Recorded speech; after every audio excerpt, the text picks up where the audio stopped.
Yo, what's up? Good morning mga ka-brothers and sisters, ano? So ayan, panibagong araw, panibagong vlog. So ngayong araw mga ka-brothers and sisters, ano? Kung saan napagkasunduan namin na kami po ay magbabayanihan, ano? Tambak ito, ano? Tungkol doon sa video natin nakaraan na merong isang daan dito na maputik at hindi madaanan ng mga tricycle, ano? At ng mga single. Kung nakikita nyo, andun yung mga motor nakapark at yung tricycle. So hindi masyado madaanan kasi yung putik dito medyo malalim. At kung ba't ito nagkaroon ng putik dahil po ito sa hose ng tubig, ano, na may butas.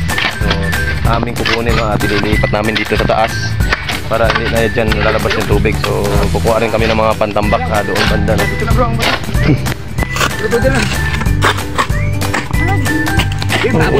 So yan mga ka-brothers and sisters, tinatanggal namin yung hose kasi ito yung sanhi kung bakit nagkakaroon ng putik dito.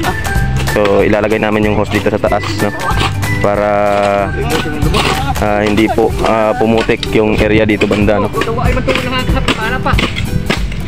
So ayan, maraming salamat, ano, sa nag-provide ng ating service na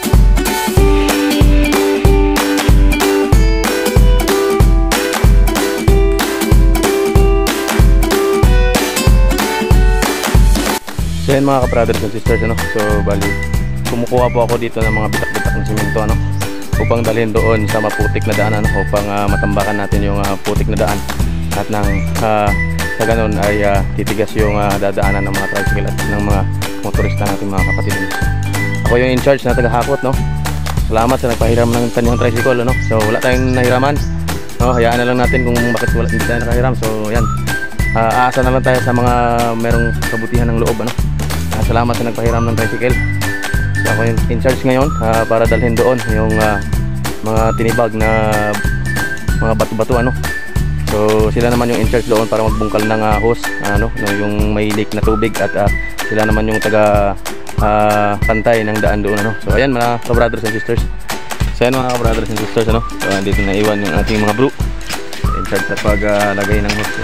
Dito yan nanggaling sa ibaba, so nilipat lang doon sa taas para in case na mabutas ulit ay doon na lang tutulog yung tubig sa may palaisdaan, ano. So ayan, ihatid natin dito yung ating nakuhang mga bitak-bitak na flooring. Ayan, si Bro Dong naman yung in charge dito mga ka-brothers and sisters, ano.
So yan mga ka-brothers and sisters, ano. So bali dalawa na yung ating tricycle, ano. So sa maraming salamat sa mga kaibigan natin na nagmalasakit sa ating ginagawa, no. So thankful kami na ipinahiram niyo sa amin yung inyong mga tricycle upang hindi kami mahirapan sa paghakot, ano. So medyo may kalayuan yung ating kinukunan ng mga tinibag na simento, ano, at saka yung mga graba. So malaking tulong sa amin na nagpahiram kayo ng inyong mga tricycle, ano. Salamat kay Mr. Caryo, ano, Castaneda, at saka kay Nung Eric Rodriguez. Maraming salamat kay nung Eric Rodriguez sa kanyang tricycle na nagpahiram. At syempre, papasalamat tayo sa ating mga kabrothers sa kay Bro Buboy, kay Bro Ray, kay Bro Jim Black, at sa ating bagong chapter president kay Bro Joel, kay Bro RM, sa kay Bro Toy, sa kay Bro Dong, at syempre yung may-ari ng tricycle kay nung Eric, at saka kay Kaing sa ating kaibigan. So ayan, maraming salamat mga kabrothers and sisters. Yan, maraming salamat sa ating kapatid na nagbigay ng pang-merienda. Salamat, boss!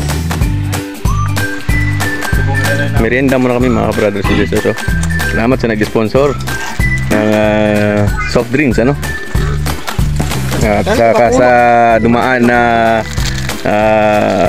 nagtitinda ng tinapay, nagbigay din siya ng tinapay. So ayan, maraming salamat. Hindi ka namin kilala at ko alam yung pangalan mo, pero maraming salamat sa iyo. At maraming tulong na yung binigay mo sa amin na tinapay, kasi nga wala kaming budget, so kahit pang-merienda namin wala. So ayan, kung makita mo itong video na ito, mag-comment ka naman ng pangalan mo.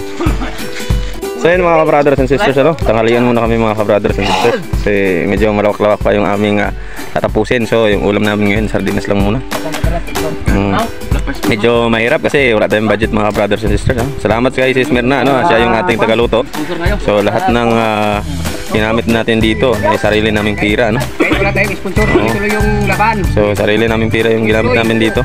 Bumili lang kami ng sardinas tsaka bigas, So sa mga hindi pa nakakilala at sa mga wala pang ideya kung ano yung aming mga ginagawa, So kami po ay isang guardian, so sa kapatiran ng guardians, yung aming isinusulong dito ay para makatulong sa aming community, sa aming barangay, at kung saang barangay na nangangailangan ng tulong sa mga bayanihan.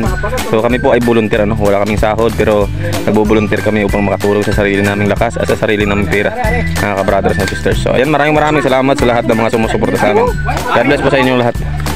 Ay no, inuman talaga sa mga po.